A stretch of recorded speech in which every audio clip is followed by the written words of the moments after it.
thing, man. I do what I do. Brooks.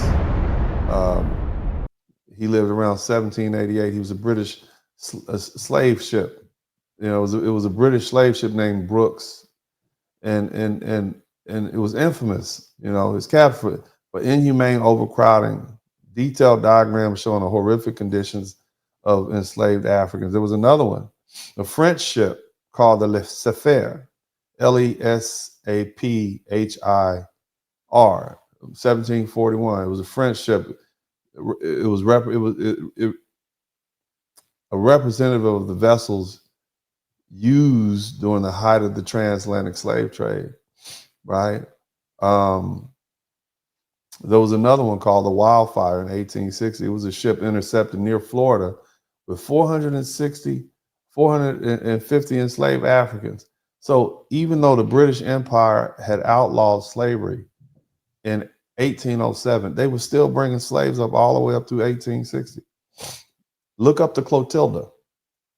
Okay, look up the Clotilda. Okay, and again, keep in mind that a lot of these folks who were slavers or who were the children of slavers, they were the children of people who helped catch other Africans and they were brought over here too. So keep that in mind. Understand? Nevertheless, the cycle of oppression and betrayal, the story of African slavers being enslaved themselves, is a powerful example of how the system of oppression ultimately consumes even those who think they're benefiting from them. Okay, between 1640 and 1807, about 3.4 million Africans came to the Americas. Okay, European traders facilitated transatlantic slave trade. Many Africans captured, other Africans, wars and raids. You understand? See, so what I need y'all to understand is complicity in oppression does not guarantee you from it. See, oppression, whether it's in the past or the present, always carries with it seeds of betrayal. And the question is, will we learn from history, or will we allow the cycle to repeat? Shout out to From Here to Enlightenment. I'm going to read all the super chats. Now let's slide on back to 2025, okay? See, the same pattern of betrayal that played out on the transatlantic slave trade, family, folks, and friends. You see it happening right here today in the American media and the politics. Thank you, LaShawn Jones. Welcome to the membership. See, white supremacy does not just operate through overt racism. It also operates through paternalism.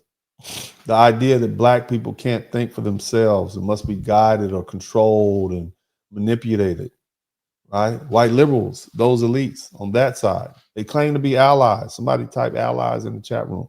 And they're just as guilty. They're just as guilty as the far right-wing conservatives who just think you're inhuman. Brother Malcolm said it. Brother Martin Luther King Jr. talked about it.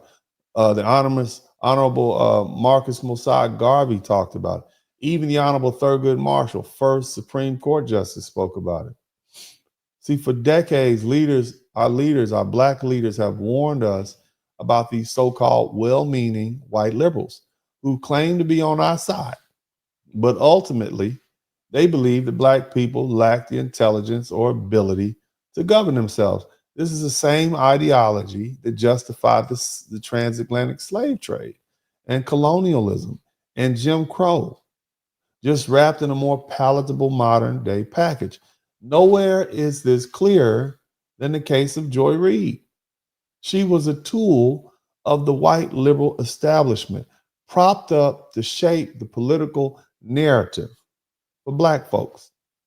But when she could no longer serve that function, she was discarded, just like so many other before her. Now, for years, Joy Reid positioned herself as a voice for Black America on NBC, right?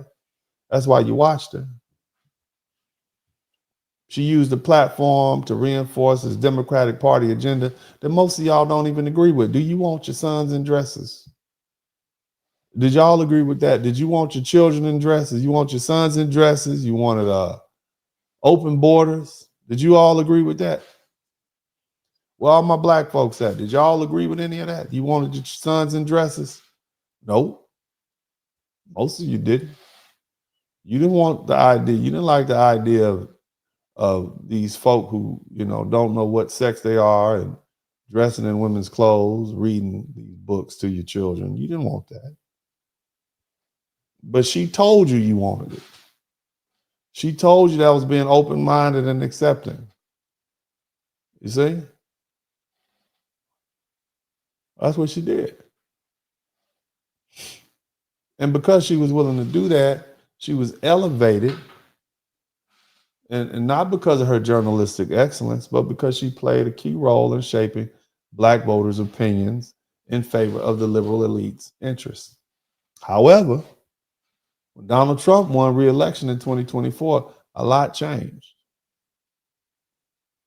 A lot changed because number one thing changed. Black folks stopped listening to her at all. MSNBC's primetime viewership dropped over by half, I think 53%. And her ratings plummeted. So again, the real reason she was fired is not because she was black. Okay, that's not the type of racism we're talking about.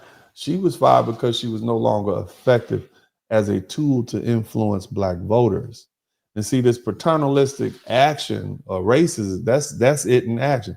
That's that paternalistic racism in action. The same people who gave her a platform to speak for Black America decided she was no longer useful and threw her away. They didn't fire Rachel Maddow. They didn't fire Joe Scarborough. They didn't fire, what's that lady's name? Mika Brzezinski. They fired a black woman whose influence had faded. In fact, this is exactly what Malcolm X warned us about when he said the white liberals differ from the white conservative only in one way. The liberal is more deceitful, more hypocritical than the conservative. Here you are, you got this lady, Rachel Maddow, sitting up there telling her how she learned so much from her. I learned so much from Joy Reid. They didn't fire Joe Scarborough. They didn't fire, what's that lady's name? Mika Brzezinski. They fired a black woman whose influence had faded. In fact, this is exactly what Malcolm X warned us about when he said the white liberals differ from the white conservative only in one way. The liberal is more deceitful, more hypocritical than the conservative. Here you are, you got this lady, Rachel Maddow, sitting up there telling her how she learned so much from her. I learned so much from Joy Reid. She's so smart. I have so much more to learn from her. Right? Y'all don't believe that, do you? I don't believe none of it. Joy Reid was never seen as an individual thinker. She was seen as a pawn in the game. One that was sacrificed when it no longer served the agenda. Let's be clear. I need y'all to understand something, okay? She's not the only one. Do you all believe for 1 second that Charlemagne the God or Stephen A. Smith have suddenly had a political awakening? Now they're acting like they, turning their back on the Democrat Party. Y'all believe that? You heard Charlemagne giving criticism and talking stuff about the Democrat Party. Y'all have heard that fella, right? And I don't know where Stephen A. Smith came out of. He suddenly has had this political awakening. These are not truth tellers. DennisSpurling got the mic on fire. Black father, I have black son. Tune in, weekly feeling inspired. From the heart, real talk ignite. Every episode brings the light. Subscribe, hit the like, won't you dare. Share the love, you know it's family. Join us every week, don't be late. Drop some coins in the collection plate. Drop some coins, enjoy the ride. Come say hi, catch the wave, don't pass by.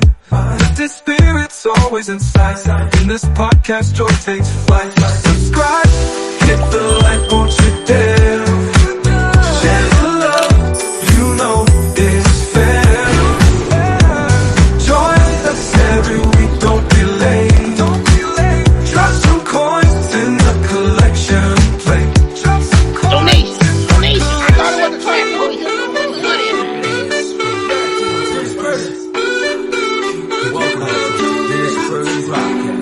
Hey man, I'll do what I do. You know that.